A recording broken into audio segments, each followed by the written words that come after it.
Hi everyone, welcome back to the channel. So I've been doing a lot of thinking, a lot of reflection on, what are some of the things that led me to be an active addict. Um, and the answer to that, I mean, it's so complex and so multifaceted that I could probably do a whole fucking series about it. Which I might do, but I don't know if it'll really interest or benefit anyone other than myself. Um, and hello, Gizmo. um, yeah, I guess she'll be my co-host for this for this episode. Um, yeah, I think if I look at the macro, if I look at the bigger picture now, at almost a year clean, I can see how a lot of it had to do with sort of existential ennui. I don't know if I'm pronouncing that word right, but the way I understand it, sort of means boredom, right? Ennui. Uh, I don't know what the root is, but I suspect it's French. I don't know. Um, but yeah, it was that feeling, or that sense of, hey, there must be more to life than this. I'm bored. I want to take existence, in a sense, to the next level. And I thought I'd found it in substances. um but I think at a much more basic level, on a much more superficial level, obviously, I don't think this will be news to anyone who's followed this channel for any length of time. Um, I've struggled with depression most of my life, and um, I know it's something that I bring up in every video, and I talk about it ad nauseum, but it's an important actor, in my journey, and in my active addiction and in my recovery. So for as long as I remember, I just knew that I didn't want to be sad anymore. I didn't want to feel what I was feeling because it was unpleasant and it was uncomfortable and it was unfavorable. So when I discovered substances, obviously I thought that, shit, well, this must be the answer, at least for now. um I don't feel those negative emotions. I feel okay. At least, in the beginning. After a while, I sort of uh developed tolerance withdrawal, so I had to take more and more, and I still didn't get the same effect. You sort of always chase that first high, at least in my experience. So I yeah, I it was a form of escape, I suppose, and of um, numbing what I was feeling. And it's, I always think no one, chooses to be an addict. You just sort of have a sudden moment of clarity or lucidity, where you realize, shit, I haven't eaten or slept in 3 days. Something's wrong here. Or, there are worse outcomes, coming to in an hospital emergency room, for example, would be an infinitely even worse outcome, than just realizing, shit, I haven't been looking after myself. I've been taking drugs. I've been on a bender. I've been binging. So the thing is, with that, is like, I read a very cool quote the other day. I can't remember exactly who said it, but some historic figure. Um, Said that, you can ignore reality all you want, but you can't ignore the consequences of ignoring reality, not for very long, uh, at least. So, it happened a couple of nights ago that I had this real fucking emotional reckoning, and I was confused.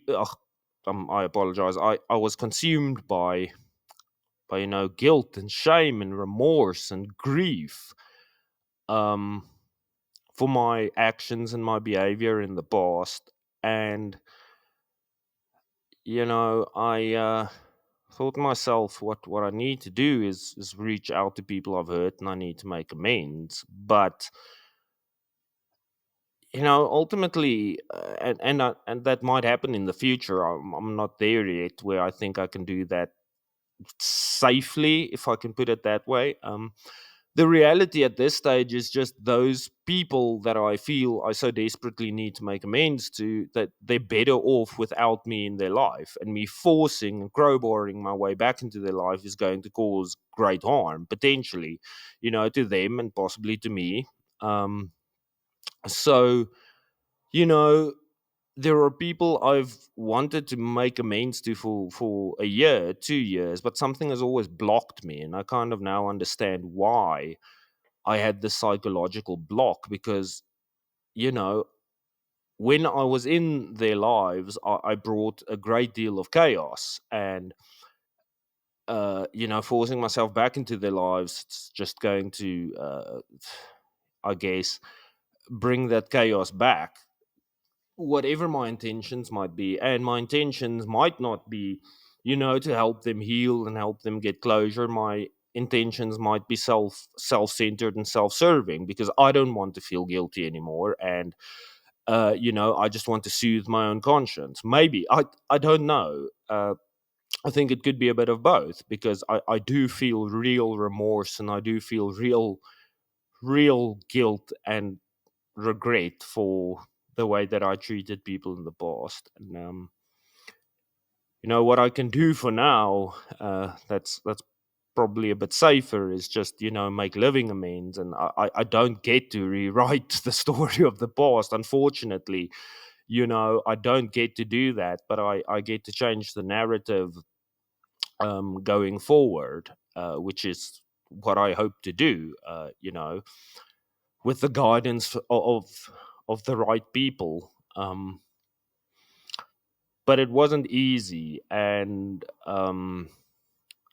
when I say it, I'm referring to what happened a couple of nights ago. I found myself, bawling like a baby, and that was good. I'm glad that happened, because there's something definitely cathartic about crying and letting it out. There's obviously, there's a reason that happened, because yeah, emotions do come flooding back when you're in recovery, especially after a while, and not all of those emotions are positive. Um, of course, I'm not trying to make a blanket statement and saying that it's like that for everyone, but it's certainly been like that for me. And I remember very early on in my recovery, I had a similar experience, and then I was sort of serene for a couple of months, and those things didn't bother me all that much. They were still, like, at the back of my mind, knowing that I was just an absolutely fucking vile human being. um but I sort of lived with it, and then yeah, on Saturday it just, it the crushing weight of that past version of myself, just, it came back, and it came back in a big way. But what I am incredibly grateful for, and this is beyond all the people that I'm grateful for, and there's quite a few of them. What I am grateful for is that the desire to use has been lifted. At no point, even while I felt this incredible guilt and shame and pain and psychological torture, I um never once felt like I wanted to pick up and use, because I could now look back and see the bigger picture and imagine what it might have felt like, or would have felt like, you know um now carrying the weight of a relapse as well. And it would have, in any case, picking up would have just sort of postponed the inevitable and made everything so much fucking worse. So, yeah, these are just the sort of thoughts that I have. And, um, you know, good days and bad days, life on life's terms. It's it's just part of the journey. And like I said, I can't rewrite the story of the past. And God, I wish I could. I wish I could go back and just not be that person. um I'm grateful for addiction, for active addiction. I'm grateful that it was there to, you know, um, compel me to choose this path that I'm on now. And it's sort of enabled me to make connections, and the opposite of addiction is connection.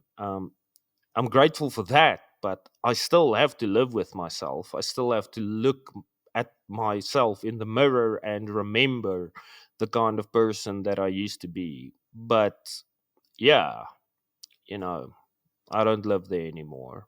So thank you for watching. It's been 10 minutes. I'll upload, you know, small little snippets of this video to TikTok. That just makes it a little bit more digestible if you don't want to watch the full thing. And yeah, wishing everybody a beautiful Monday. It's Youth Day in South Africa, so it's a bank holiday. Take it easy, be safe, and yeah, catch you in the next one.